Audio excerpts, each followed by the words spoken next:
Boker Tov, Shavua Tov, Omovorach, à tout Am Israël.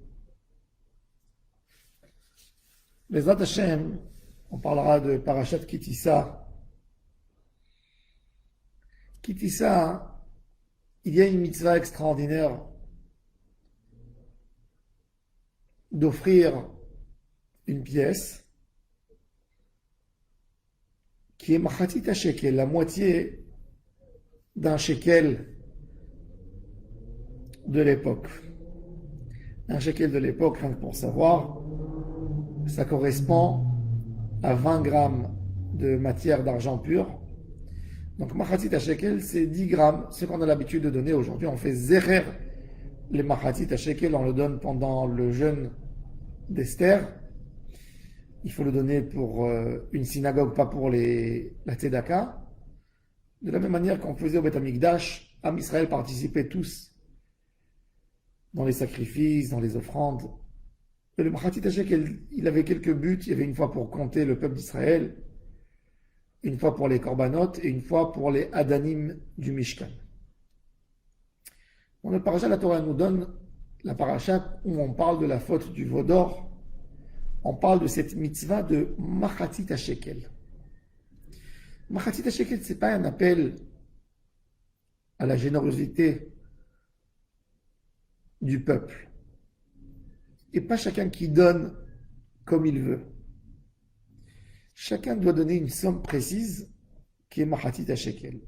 La Torah nous dit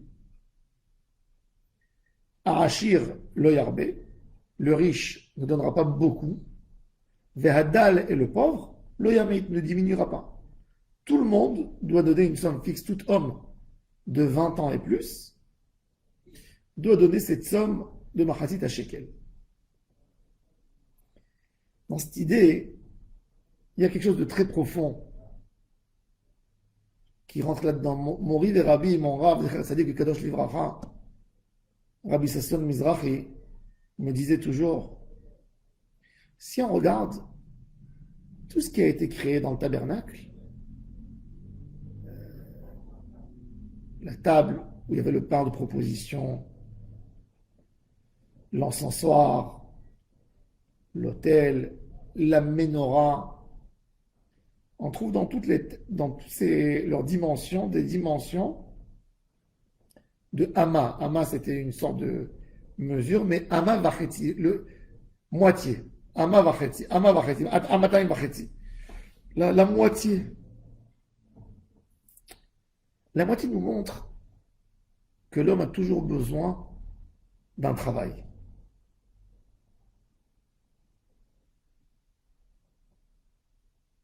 Quand un homme pense qu'il est entier, qu'il est complet, qu'il est bon,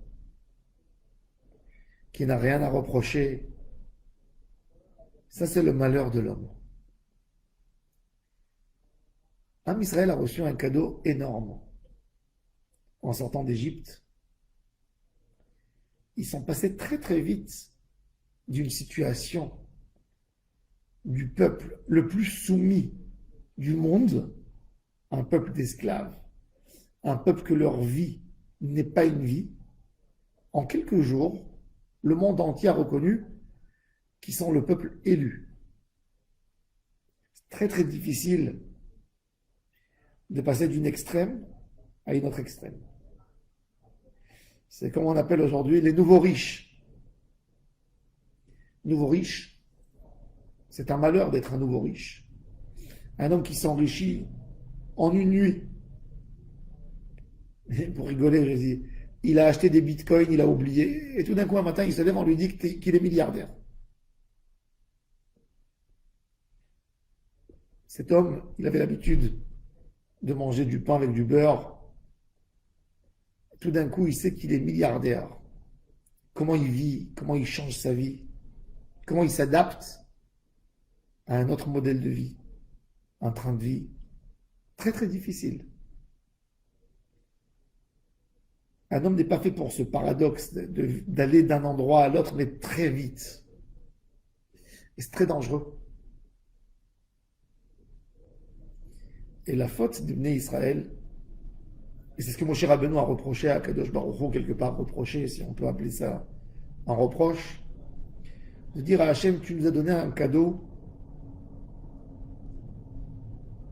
les tables de la loi, trop vite. Moshe Rabbeinu, il dit à Kadosh Baruch Hu, le veau d'or, c'est le résultat de l'or que tu leur as donné quand ils sont sortis d'Égypte. Et Akadosh Baruch Hu, quelque part, il dit, t'as raison. Mon cher Rabbeinu, d'ailleurs, on voit à la fin de la paracha, après la faute du veau d'or, il sort du camp d'Israël et il va s'installer à 1 kilomètre en dehors du camp. Avant, il habitait dans le camp, au centre. Tout celui qui veut étudier la Torah, il doit quitter le camp et marcher 1 kilomètre à pied pour venir étudier la Torah chez Moshe Rabbeinu. Vaya kol mevakesh Hashem yetze el Moshe michutz lamachane. On ne peut pas, pour Moshe Rabbeinu leur a demandé un investissement, plus de cadeaux. On est venu vous donner les tables de la loi. Kadosh Baruch Hu vous a appelé mes enfants, mon peuple élu, mes chéris. Vous avez fait quoi avec? Un veau d'or. Et pourquoi un veau d'or? Parce que vous avez pensé que vous êtes complet, irréprochable. Et l'homme est bien, bien reprochable. Quand un homme se justifie et trouve un prétexte pour un mauvais comportement qu'il a fait, et n'est même pas d'accord d'accepter le reproche de l'autre, c'est qu'il ne sait même pas où il est. La faute du veau d'or, en hébreu, le veau c'est Hegel, mais le Hegel il a une autre signification. Agol, un rond. Dans un trait, quand tu vas dans un trait, il n'y a pas de limite. Ça peut aller, tu peux continuer toujours. Mais quand tu es dans un rond, tu es dans une limite. Le rond, c'est la limite. Tu tournes toujours dans ce rond et tu ne bouges plus. La faute du veau d'or, c'était que Israël pensait qu'ils sont complets. Qu'est-ce que Kadosh Baruch Hu fait? Il demande à Moshe Rabbeinu de casser la pièce qui est ronde. Machatzit shekel. Tu n'es jamais complet. Il faut faire toujours un travail sur nous-mêmes pour évoluer dans la Avodat Hashem. Un homme qui pense qu'il a tout compris, qu'il a tout saisi, il n'a rien compris. Un homme qu'il est persuadé qu'il n'a pas compris, un jour il comprendra. Rabbeinu, il emploie beaucoup cette phrase. Il dit une phrase extraordinaire. Tachlit hayedia, lida she'encha yodea. Le but de la connaissance, c'est de savoir que tu ne connais pas encore. Un homme étudie normalement pour apprendre quelque chose, pour saisir quelque chose, pour comprendre quelque chose. Mais Rabbeinu donne un point encore plus pointu. Tu apprends pour comprendre que tu as encore beaucoup à apprendre. L'idée d'apprendre, c'est pas de connaître. C'est d'apprendre que j'ai encore beaucoup à apprendre. Que apprendre, ça se termine jamais. Un vrai étudiant, c'est un étudiant éternel. Tout le temps, il veut étudier. Tout le temps, il veut agrandir ses connaissances. Je rigole parce que un jour, quand j'étais à Paris, j'étais en train d'étudier, d'enseigner la Gemara. Alors il y a un monsieur, il est rentré, il m'a dit, monsieur, vous êtes rabbin? J'ai dit oui. Il m'a dit, alors si vous êtes rabbin, pourquoi vous avez besoin d'étudier? Il n'a pas compris, le pauvre. C'est quoi l'étude? L'étude, c'est pas pour être diplômé.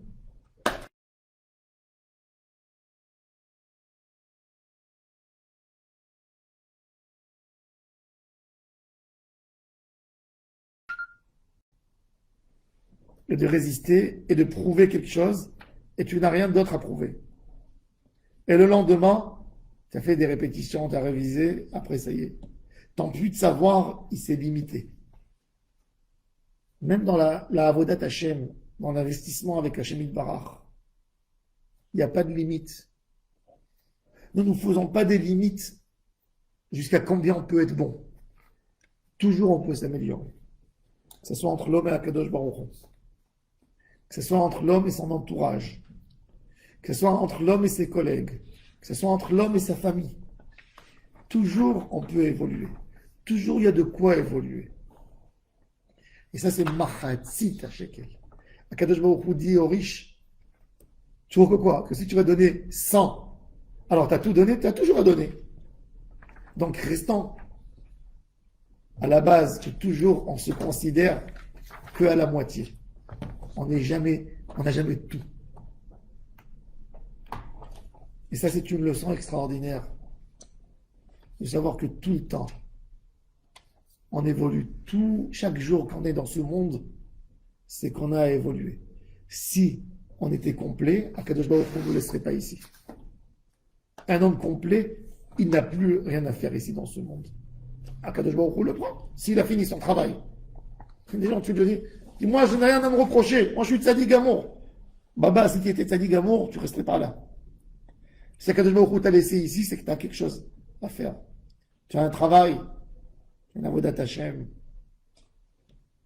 Ne jamais tomber dans cette idée qui a précédé le veau d'or. Une idée de penser que nous sommes intouchables, que nous sommes bons, que nous sommes complets. Faux. On a toujours évolué. Ne restons pas dans le hagol, qu'on reste toujours dans le même endroit. On veut du yosher, on veut quelque chose, un trait qui continue et qui évolue toujours, toujours. Le yosher, même dans la Kabbalah, on a Igoulim et yosher. Igoulim, c'est une limite. Igoulim, c'est Midat Adin. Pourquoi c'est Midat Adin? Parce qu'on reste toujours dans le rond. Tu tournes et tu arrives au même point. Tu tournes et tu es là-dedans, toujours. Et le yosher, c'est le trait, la lumière divine qui descend sans s'arrêter. Qu'elle peut continuer à l'infini. Dans l'infini. Ça, c'est du yosher. C'est-à-dire qu'il y a toujours à évoluer. Il y a toujours à continuer. Il y a toujours à connaître d'une autre dimension Hashem Yitbarach. Ça, c'est le point de Machatzit HaShekel. Et c'est pour ça que Rashi nous dit que Moshe Rabbeinu, il se posait la question, c'est quoi Machatzit HaShekel? Alors, Kadosh Baruch Hu lui a montré une pièce en argent, en feu. Il a dit, tu vois, Zéitenu. Comme ceci, ils donneront pour Akadosh Baruch Hu. Et tous les Mefarshim, ils posent même la question, Moshe Rabbeinu, il sait pas c'est quoi un demi-euro? Il sait pas c'est quoi une pièce de 50 centimes?